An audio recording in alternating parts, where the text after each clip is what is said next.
Hello，大家好，我是一路，欢迎来到我的频道。盾之勇者成名录第2季第3段，我们讲到了经过1天训练，大家都累了，尚文也通过训练了解了莉西亚和基尔的情况。现在我们接着继续往下讲。餐桌上，尚文心想，亚人的等级完完全全可以用饭量来进行衡量。餐桌上的食物很快就被菲洛与基尔一扫而光。饭后，大家一起聊起天来。拉夫塔利亚说：“打从我下定决心，发誓要成为尚文大人的剑，要一直追随尚文大人的时候，我就注定是一名剑士。”莉西亚小声地说道：“我又能成为树大人的什么呢？”拉夫塔利亚说：“尽管现在不是很清楚，不知道未来会怎么样，但是只要慢慢的去寻找就好了。对了，一会儿会有魔法师来教咱们魔法。魔法呀，我还挺擅长学习魔法的呢。”莉西亚说道。基尔说：“总之先打算从奴隶做起。”拉夫塔利亚说：“可以吗？”基尔的手在颤抖，说：“我也不想的，即便是形式上的奴隶，我也不情愿。但是我得先赶上你们的脚步才行，我太弱小了。”拉夫塔利亚面对着极度失落、无奈又不甘心的基尔说：“基尔，你……”突然，基尔就说：“等我变强了，我来保护你，保护村长。这次让我来保护大家。”尚文看着基尔，心想，刚刚还一副不甘心、失落的表情，瞬间来了一个180度大转弯，现在变得如此的兴奋，真是让我晕呐，太无语了。尚文微笑地对基尔说：“一定要保持现在这种觉悟哦，不要忘了。”尚文又转过头来问莉西亚：“你很擅长魔法吧？不打算朝这个方面发展吗？”莉西亚说：“尚文大人，你说过要重置我的等级，我知道你会让我自己做决定，不会强迫我。在浪潮来之前，我要好好的斟酌一下，什么路才是我要走的，我应该走的。”尚文对莉西亚说：“你可以使用所有属性的魔法，你是不是要考虑一下，逼你做一个完全不擅长的近战，做个后排法师岂不是更好？”莉西亚说道：“话是这么说，虽然我会使用所有属性的魔法，但是全都不精，只是每一个都会一点点而已。在浪潮发生之前，我要好好的斟酌。这次浪潮结束之后，我选定方向，就从1级开始重新再来。”尚文很惊讶，反过来说：“你这应该是很强吧？至少我、菲洛、拉夫塔利亚谁都做不到全属性的魔法呢。”一个陌生的老太太的声音传了过来。他说的对，没错，你是百年不遇的奇才啊！老太太抱着莉西亚就不放，受到惊吓的莉西亚喊道：“快放手，讨厌了！”莉西亚对尚文喊道：“尚文大人，你快来救救我呀！”尚文抓住老婆婆说：“你要给我适可而止啊！我可是禁止你性骚扰我的同伴的。”此时，莉西亚已经藏到了基尔的身后。老婆婆说道：“好粗鲁的人呐！”尚文问：“你到底是谁呀？怎么进来的宫殿的？”另一边，女王的影部下对自己说：“女王殿下，既然出现了如此之多，属下还是认为应该尽早处理比较好。”女王说：“我知道了，你先去通知各个营地，再去通知一下冒险者工会。另外，这件事还是要暂时先保密。”女王的引部队对自己说：“我知道了，属下告退。”这时，一个卫兵走到了女王面前，说道：“人已经到了，但是不知道跑哪里去了。”女王说：“应该是去了训练场吧。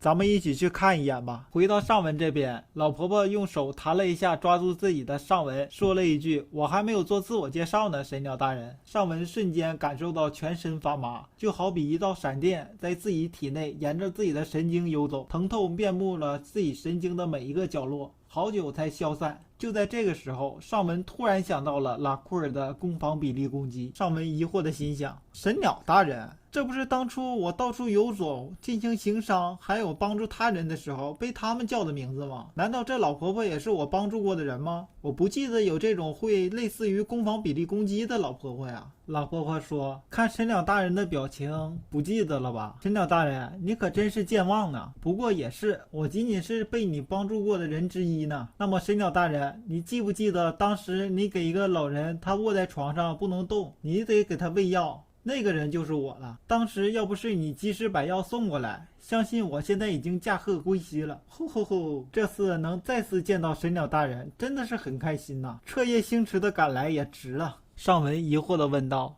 你就是那个老婆婆？”老婆婆说：“当然了。”尚文又问：“那你怎么会在这里呢？”这个时候，女王带着刚刚报信的小卫兵过来说：“原来是尚文大人的熟人呐！”难怪一听是做尚文大人的指导，立刻答应了。之前根本是请不动你老人家呢。老婆婆对女王进行行礼问候。女王说：“你不必这样，我还要感谢你来帮忙呢。那么现在就让我重新介绍一下吧。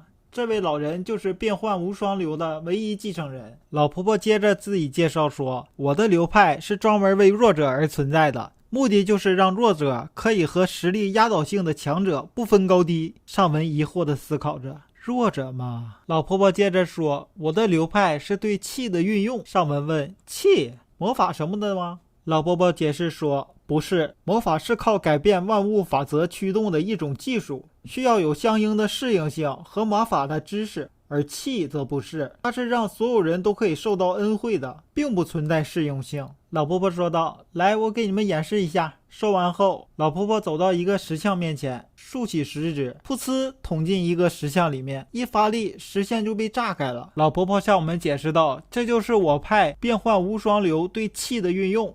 气主要分为两部分，表和里。就像我攻击这个石像，我用表捅进石像内部，然后再用里震碎里边的东西。如果是对人的话，那就相当于我捅进人的身体，然后再用里震碎里边的内脏。这么说的话，大家能理解吗？神鸟大人应该很理解吧？刚刚我拍你一下，是不是觉得很麻很痛？这就是我用表拍了你一下，然后再用里在你身体里边溜达溜达。老婆婆说，如果神鸟大人要是学会我派对气的运用，那么如果要是把这个气用在神鸟大人的空气盾上面，会造出一个更坚硬的空气盾。如果是结合小姑娘拉夫塔利亚的隐身技能，那么就会制造出来一个隐形的盾。如果是结合小菲洛的龙卷风技能，那就会变成一个龙卷风盾。这样再把这些盾加上里，就可以对敌人造成巨大的伤害。如果神鸟大人学会了对气的运用，那么草木皆可以作为兵器。尚文听完老婆婆对气的解释，心里想到，这不就是武侠片里边的招式与内功吗？如果内功足够醇厚的话，什么都可以作为兵器。众人目瞪口呆地看着眼前让人吃惊的一幕。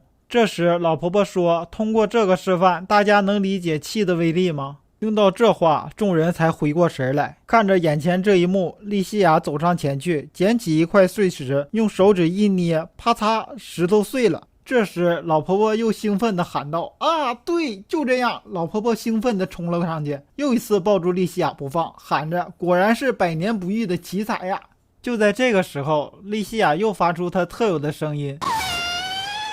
就在这个时候，尚文又把老婆婆抓了回去，问道，莉西亚，你会用气啊？莉西亚赶紧说，不会啊，我也不知道什么是气啊。刚才就是看到老婆婆轻松的就把手指头捅进去了，我觉得石像好像挺碎的，我就捡起来捏了一下，然后就捏碎了呀。老婆婆赶紧喊道，哈哈哈，我终于找到传人了，我决定了，变幻无双灵的接班人就是这位小姑娘了。快来，事不宜迟，小姑娘，咱们赶紧练习吧。莉西亚又一次发出了她特有的声音。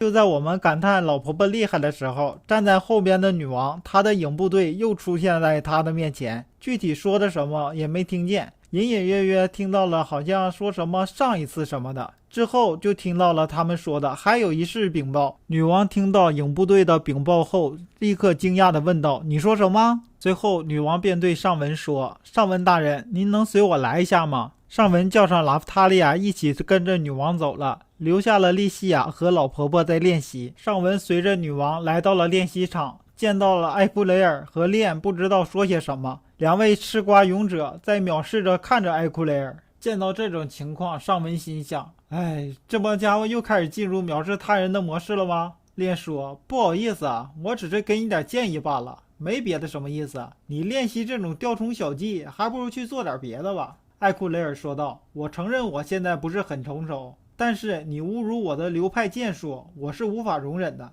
既然你和我都是剑士，那么咱们俩就比试一下吧。吃瓜群众不怕事大的喊道，炼，你可要下手轻点啊，她可是不仅没转职，而且等级还比你低上一大截的小姑娘啊，怜香惜玉，可别重伤人家呀。女王叹了一口气说道，如果是比剑的话，那么我就同意了，你们俩切磋一下吧。艾库雷尔说道，谢谢女王殿下。剑喊道，开始吧，我来了。艾库雷尔一个以柔克刚，顺势把炼的剑甩开，随后就是跟当时攻击尚文一样的10连击剑，与尚文不一样，完全命中。最后剑指炼的后背，艾库雷尔说道，你这种根本就不是剑法，只不过是一个小孩子拿着剑四处挥舞着玩罢了。吃瓜群众目瞪口呆着看着这一幕，占据压倒性实力的炼居然被打得不知道东南西北。炼喊道，这不可能，再来！又一次开始了，结果可想而知。艾库雷尔说道，这可是难得的一战呢，就让我好好比试一下吧，好好让你体会一下什么才是真真正正的剑术。在剑术上被碾压的炼终于气急败坏地使出了一招技能灵气猛击，没想到对方会使用技能的艾库雷尔来不及躲闪，所以被打飞了出去。尚文见到这种情况立刻喊出来，炼，比起剑术你居然使用技能，和我与元康对抗的时候偷偷向我释放魔法的婊子有什么区别？炼知道自己犯下了无耻的错误，不好意思地收回了剑。女王也喊道，炼大人。炼为了挽回自己无耻的行为，背对着女王说，我愿意接受他的指导，行了吧？女王这个时候问另外2个勇者树和元康，你们呢？树和元康看着炼被虐的事实，只能说我们也愿意，行了吧？女王微笑着说，那么请各位把自己的同伴都叫来吧，下次的浪潮来临之前，你们可要忙起来了。